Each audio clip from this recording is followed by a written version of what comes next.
Okay, the periodic table. Here's a picture of the periodic table. The periodic table is, as you can see, is Talk in a bit two parts. louder. Don't worry about that little snippet at the bottom. That's not important for today. And as you can see, it's got 118 elements from all the way from H, hydrogen at the top, all the way to Afghanistan in the corner. Don't worry about these. Again, as I said before. Now you can have a little quick look. Okay. Next slide. Okay, here again is the periodic table, and this time I've circled in red these 6 elements over here, from helium, neon, argon, all the way to radion. Okay, these are known as the noble gases. Now, the noble gases are special because of a very important property of theirs. Okay, so here we have them again. Helium, neon, argon, krypton, xenon, and radon. Radon is radioactive, so we don't know too much about it, but nevertheless, it's still a noble gas. As you probably guessed from the name, noble gases are all gases, and they have a very good property about them. The fact is that they are very intolerant to chemical reactions. They don't want to react with other chemicals. They're very stable. They're stable elements. So hydrogen, for example, helium and all the way through to radon can't be burnt. They're non-flammable, and it's very rare to be able to get them to combine with the other element.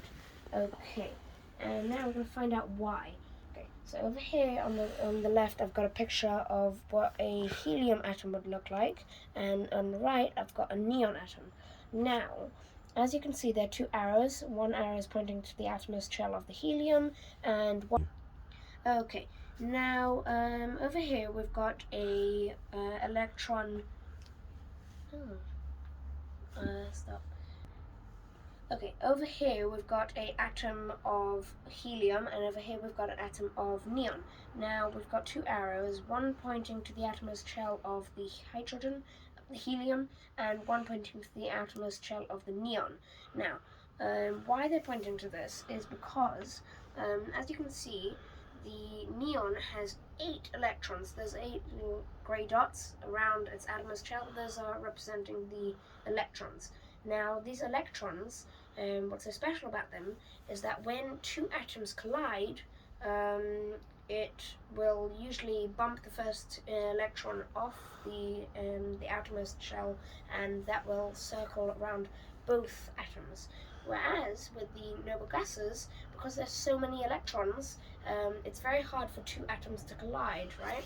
So what happens is they just don't react that easily. You have to really put them in high pressure.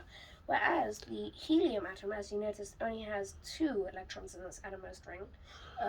It is a little bit more reactive than the other ones, but still it's pretty non-reactive. That's why we still class it as a noble gas. All the other ones, besides for helium, also have 8 electrons on the outermost ring. Okay, here's my favorite element, which is called bromine, as you can see in the corner.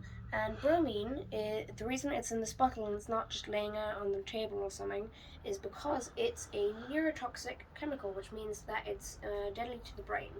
It kills the neurons in your brain. That's really bad for you. Anyhow, bromine is one of the only 2 elements that are liquid at room temperature, besides for gallium. Gallium becomes a liquid just above room temperature, so we don't class it as a liquid, but anyhow, it's very close to being one.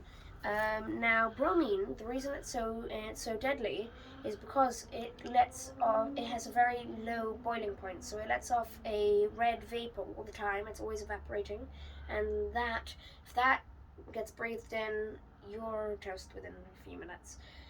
Not too good. And that's basically why I love bromine so much. Sorry if it's a little dark. Anyhow, mercury.